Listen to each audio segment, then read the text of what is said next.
200% pharma tariffs, they are not real. That's a bluff. That's a typical distraction that Trump would throw into the arena to avoid backing down on other things that he's really interested in, like cars and metal and steel. Honestly, if we are looking at the performance of car brands in the US and all over the world, we can see that they have always been expensive. I mean, the deeper problem is that many brands have lost what once made them exceptional. Model lineups feel a bit on the safe side, sometimes outdated even. German Chancellor Friedrich Merz says he's cautiously optimistic the EU will agree a trade deal with the United States by the end of July. To talk about how such a deal could look, I'm joined now by Martin Geißler from consulting firm Advyce Company. He's been advising European clients on the impact of US tariffs. Martin, it's great to talk to you. It usually takes several years to agree a trade deal. Given the tight timeline we have here, what kind of outcome is realistic? Are we talking more about a kind of a framework or an actual fully fledged trade pact? Well, I think looking back at TTIP some years ago, we saw how complex it can be to really get an agreement over such complex topics. And I think a comprehensive deal is highly unlikely. The most realistic outcome is something like a tactical pause, not a real solution. I think that Trump won't give up the baseline tariffs without a visible win, and the EU, on the other hand, won't accept sector-wide escalation. So we'll probably see some type of face-saving compromise that will be sold as a big deal, but it probably won't be. Okay, so you mentioned that flatline tariff of 10%. Would that be considered a win if the EU simply maintains that? From the EU perspective, I guess it's not a win, but is something that the companies are now already accepting in the last months. So it's at least not the shock that we are hearing from letters being sent to, for example, Brazil with 50%. And I think it will be accepted by everyone to some extent. But then we have the 25% on car parts and such things that are of much more concern to the EU. And as well, we heard the 200% on pharmaceuticals. So these are the big topics we're talking about. And I think the 10% baseline, that'll never go away. I'm really interested in your personal experience at the front lines of all of this. You mentioned earlier that the kinds of conversations happening in German boardrooms right now are thrilling. Tell me about those conversations. What's being said? Yeah, what we can see is two different types of reactions. The first reaction is companies that are in a way waiting. They are in a shock freeze and waiting for everything to go away. Like this was a bad dream, and they still hope that everything will soon be over and get back to normal. And well, it's a bit like they think we're still in the 90s, where we had a kind of stable world where we could always be sure that after a crisis it would go back to some normal, but I think that's gone. And on the other hand, we have companies that are totally fatalistic and that are already planning to completely pull out of the US market, like there was no chance to work around it. And in between this black and white, I think we have to find the gray ways of working with complexity instead of ignoring it or just faltering to it. That's so interesting that you have these two extremes in terms of outlook. When you're giving advice, though, what kind of criteria are you taking into account, given that this is such a grey area, that we are living in so much uncertainty? It depends a lot around the business size. For example, we have large multinational companies. For them, it's a quite easy decision to also relocate some part of manufacturing to the US. Or they even already have it, and it's just a question of investment going into that. But on the other hand, we have smaller companies in Germany and even a lot of companies in the Mittelstand that don't already have any facilities in the US. And for them, changing that would take too long and cost too much. So for this kinds of businesses, we really have to find more smart solutions that somehow circle around using intercompany lowered rates and also shipments through third countries. And there's a lot of things you can actually do, also partnering with importers, with logistic partners from the US, setting up joint ventures. So it's more these smart solutions that we're aiming at, and not so much the big go all into the US, because that's just too much of a take for most of the companies that we're advising. Do these companies trust that if they do implement these measures, they will be spared from more pain going down the line? Because I just am wondering how it's possible to plan when things seem to be changing every single day. A very good question to ask. I mean, we're looking at Germany. Germany is one of the countries in the world with the highest uncertainty avoidance culturally. And now we're facing a ton of uncertainty. So that's really tough for these companies. And that's what makes them so hesitant to really act. But it is absolutely necessary to act, and to act decisive and fast. And in a surrounding where things are changing like every day, you have to work with this complexity. And that means also a learning for the companies to start to adapt, and to adapt fast and faster. And maybe sometimes you will fail, but at least you will fail fast and find new solutions quicker than you did before. So I think there's if we can trust, is not even so much of concern, because the one thing that we can trust is that things will keep changing, and that the international trade will stay more complex and more chaotic in the future years to come. I want to look a little bit more closely at this trading relationship. If we look at the EU's biggest exports to the US, it's actually in pharmaceuticals. That's at the very top of the list. We've heard Trump threaten to impose a 200% tariff on the sector. Do you envision this trade deal exempting European-based pharma companies from such a threat, or is everything still open? Well, in this case, let's be clear, the 200% pharma tariffs, they are not real. I mean, that's a bluff. That's a typical distraction that Trump would throw into the arena to avoid backing down on other things that he's really interested in, like cars and metal and steel, all these things. But it's a classic negotiation theater. I don't believe any word in that, because if we look at the US healthcare system, it's so intertwined with the European pharmaceutical companies. It's often productions that happen on both continents. It's like development in the US, production in Germany, then packaging in the UK. This market is extremely cross-national, especially because for many years we had a zero tariff policy there put in place, and that won't change so fast. It would be far too much of a political bet in the US for Trump to change that, to challenge that, because it could really cause a breakdown of also the US healthcare system. So I think that's a typical Trump distraction, and I wouldn't count anything in that. Is that generally how people are now responding? They just assume that much of what Trump says is bluff, and they just quietly make their plans in the background and hope that things will sort of sort themselves out over time? Well, we definitely see such reactions, but more on the stock market than in the boardrooms, I would say. In the stock market, yes, we have quite a lot of investors that have already agreed that there will be constant bluffs, and that usually we have all heard that Trump always chickens out. I mean, he doesn't completely do it, but yeah, we regularly see him throwing out extreme positions and then pulling back. So yeah, that's true, but it's more true for investors than for the companies themselves, because they always have to accept the fact that they could be the one industry where it is actually happening, because we've seen that before. We saw it like in copper just 2 days ago, and we see it in many small portions. For example, also for China, where we had big tariffs jumping up from nowhere. So while investors in a broader perspective may really believe that most of the time it will be a bluff, the companies cannot follow that, because they always have to be afraid that this time they will be the ones where it's not. It sounds absolutely exhausting, to be honest. I want to talk about another very important sector now, cars, a crucial export driver for Europe and Germany in particular. Now, there's been a 25% tariff in place on the sector since April. You mentioned steel, aluminium as well, 50%.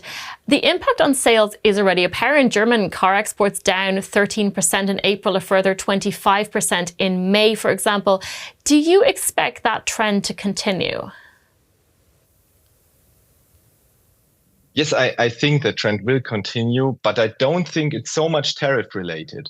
Honestly, if we are looking at the performance of car brands in the US and all over the world, we can see that they have always been expensive. I mean, the deeper problem is that many brands have lost what once made them exceptional. Model lineups feel a bit on the safe side, sometimes outdated even. And that's what's costing them, not just in the US, but even more so in China. And we also have to keep the relations here, because for most German car makers, losses in China over the past 4 years have been even greater than the whole US revenue. So that's much more of the problem for them. And if we look at exceptions, we have them. For example, Porsche had one of the best quarters in their whole time in the US market. And we see the same for BMW, still growing.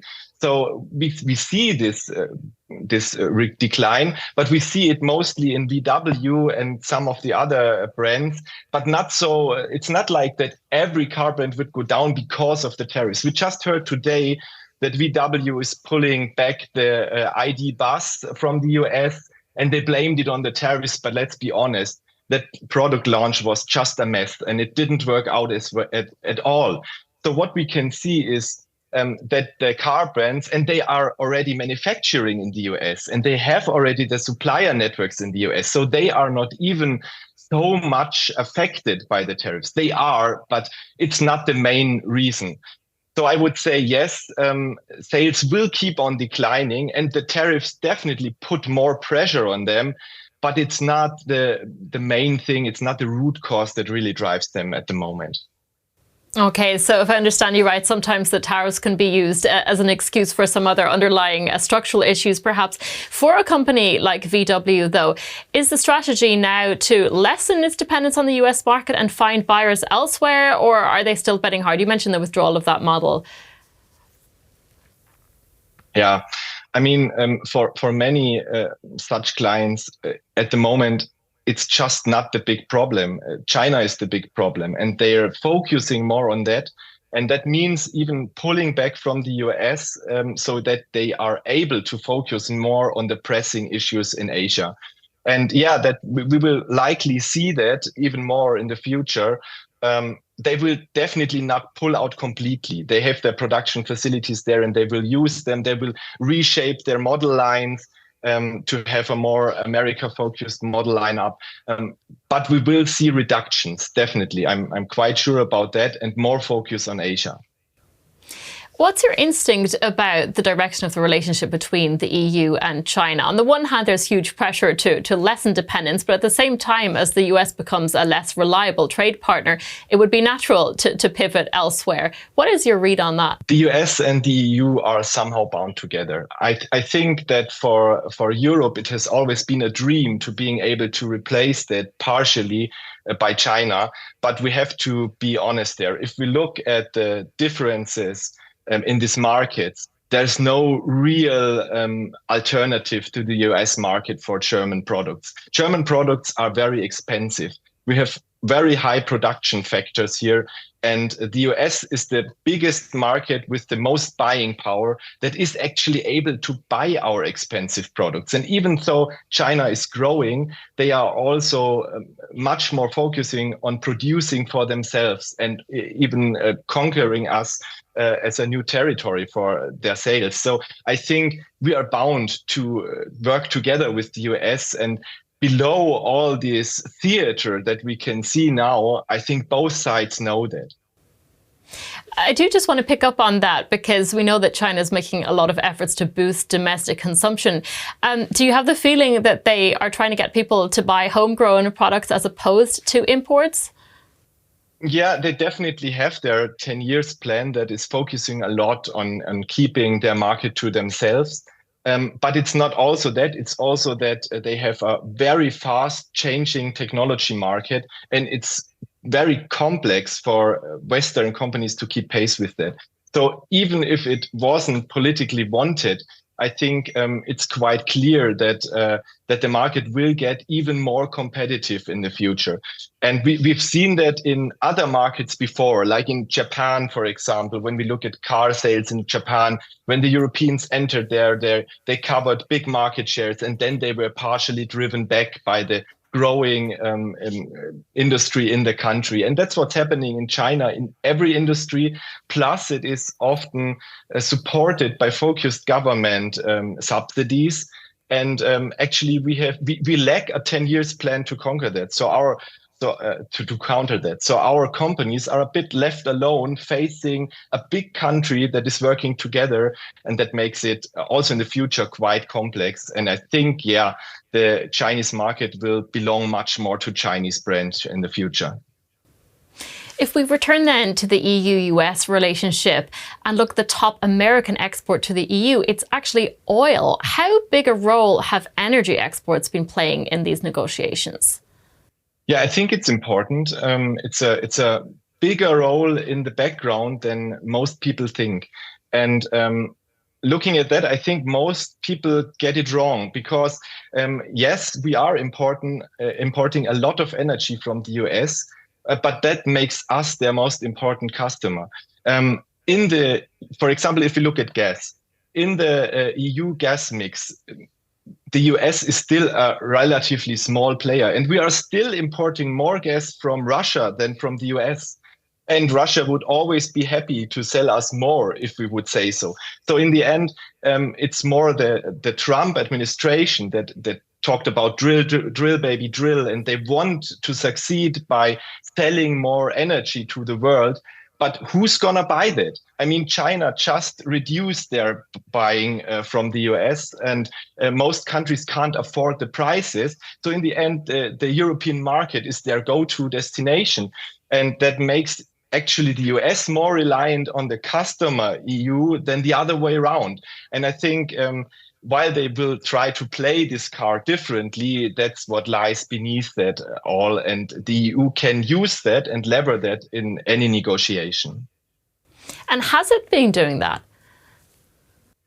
We just can hope so. And I think that's one of the reasons that we have not seen new letters like Brazil and many other countries got them in the past. And we also heard this 10% deal that Trump was offering the EU. And all this, I think, goes back to the reality that the US wants to sell more gas and oil to the EU.